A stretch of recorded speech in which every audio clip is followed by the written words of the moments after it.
Thank you, Mrs. Darmanin. So I'm very happy to welcome you to this launch event, and I would like to thank first the European Economic and Social Committee for the hosting and for the partnership for this event. I would also like to thank the Commission, the European Commission, and especially the Commissioner Potočnik for his patronage and his best wishes of success for this initiative. And I would like to thank also the ESR+ team and the ESR+ members, and especially the co-founders. So we have some key members that support us in this launch. I would like just to mention them: ICA from Italy, the Waste Catalan Agency in Spain, Rudologia in France, the Brussels Environment Administration in Belgium, and ISR in Spain. And of course, not to forget CITA, who gives us a valuable support for the organization of this event. Just a few words about ESR+, for those of you who don't know us yet. So ESR+ is a European network of local and regional authorities focusing on sustainable waste management and resource efficiency. Our main objective is, of course, to share information and experiences between the members and increase the capacities of our members, and to link up with the EU waste and resource policy. Our work focuses on waste prevention, recycling, but also all the other aspects of selective collection, treatment, and of course economic instruments. And today, I mean, the launch of this EPR Club is really at the core of all. It's a kind of synthesis of all our preoccupations. So, a little bit of context about why we are here today, and why, after one or more than 1 year of work, we are launching this initiative.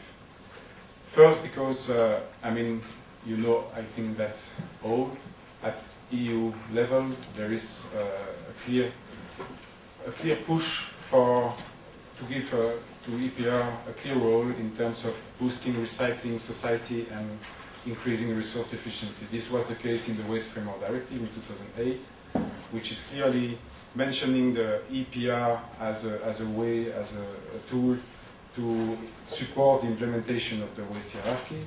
This was more recently the case with the Resource Efficiency Roadmap, which is clearly mentioning, among other things, about EPR, the possible extension to new products. And there is more to come up with the implementation of the Waste Framework Directive, the implementation of the roadmap, and the future revision of the directive in the next years. So this is one reason, and of course we also, at ESR+, we have been working for more than 15 years now with our members in assessing municipal waste management performances, and we can clearly show evidence that economic instruments are key tools, key drivers to boost recycling and resource efficiency. Not only EPR, but also, of course, the pay-as-you-throw schemes at local levels, landfill or incineration tax, and a recent study commissioned by the European Commission is in the same line. So we are not the only one to be convinced about that, but we definitely think it's a key policy and technical tool. But in the meantime, during these assessments, we came across the fact that there is a lack of transparency, a lack of information regarding the different EPR schemes, including for the older EPR schemes that are existing for years now.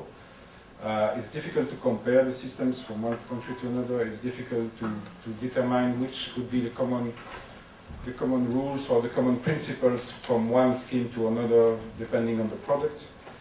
And not to talk about the difference in implementation, the competition aspects, the legal aspects, the communicational aspects, the way we link with EPR, we link environmental objectives and financial objectives. And this is not even to talk about the number of products that are covered by EPR schemes, from a few products in many countries to several, until maybe 15, like in France, 15 products or product lines are covered.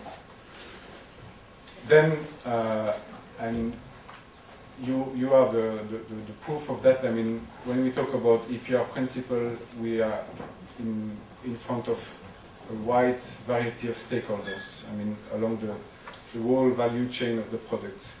And this is also very specific, and which I think pushes us to open this place for dialogue between the public authorities at European, national, regional, local level, the producers, but the producers at all levels of the production chain, the waste management companies, of course, and the retail sector in some cases, the charities, the NGOs. So you can see, and of course the EPR organizations themselves, the EPR schemes.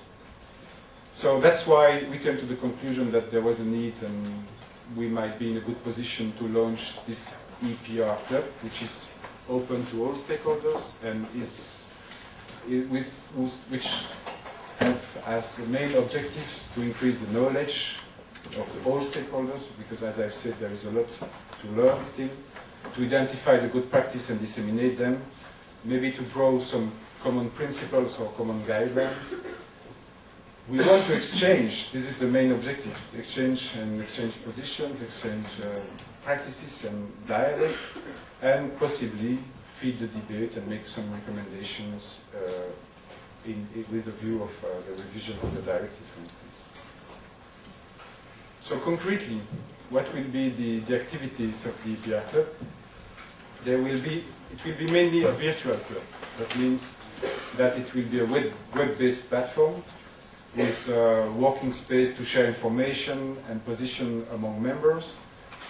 We are able also to provide a virtual library, which is already full of reports and articles, literature, and so on, but will be evolving following your contributions and the members' contributions. We are thinking of organizing regular webinars on the topics with the possibility of having an interactive debate, and we will manage some online forums with key questions and deliver some reporting based on the previous work that I've just mentioned. So this is really the key aspects, but of course we believe that there is still a need to meet the people and to network really. So that's why we will organize with the support of the co-founders and the support of external partners some working groups, seminar, and we are planning to have an annual conference, and I will talk about this in a few slides. This is just a quick glance at our website, which has gone online today. So there are still some small bugs, but in general it's working. Of course, it will progressively be fed by more information, and some information is open to all visitors, and some other, and I will talk about this, is reserved for members, for the EPR Club members. You have received a leaflet that is containing most of the information. We have a list of possible topics. Of course, we know that we will not be able to cover all topics from the beginning. Here is a list of additional topics. We would like to start the work with three key topics. One is the problem of the issue of competition. The second one would be how to reach some common guidelines or harmonization principles. And the third one would be a discussion about what about product EPR versus material EPR. I mean, EPR for materials instead, or in complement to product EPR. For the membership, which is and the audience, of course, your numerous presence here is a good sign of encouragement. We have already received a lot of feedback from private and public stakeholders, which is also very encouraging. As I've said, we are targeting all stakeholders, and the membership fee is mentioned in the leaflet. Just to note that it's valid. I mean, the fees for 1.5 years until the end of 2013. Of course, we conceived the club as an open space, so most of the work and most of the outcomes will be also the results of what everybody and all stakeholders bring into the club. So we launch it, we put like a toolkit at the disposal of all of you, and we would like, of course, for the content, we are relying on the contributions and the orientations you want to give. So this is really an important point to note. This is an open place, and you are all welcome. Just to finish, the next steps, as I've said, the website is now online, the membership is open, so welcome.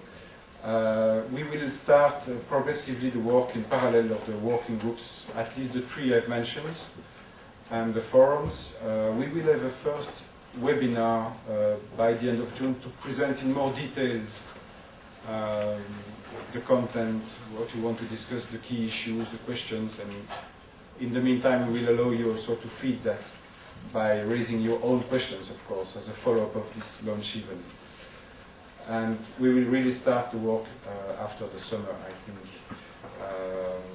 And on the more concrete, apart from the virtual work, we will have also a seminar at the end of September. We have good contacts with some partners to organize a seminar on the common principles for EPR. And we hope to work with you to build this new adventure with you and ICR+. We are happy to get your views, and that's why I will directly give you the word to move to the debate and to really start to have this dialogue and this content-oriented approach. So thank you and welcome.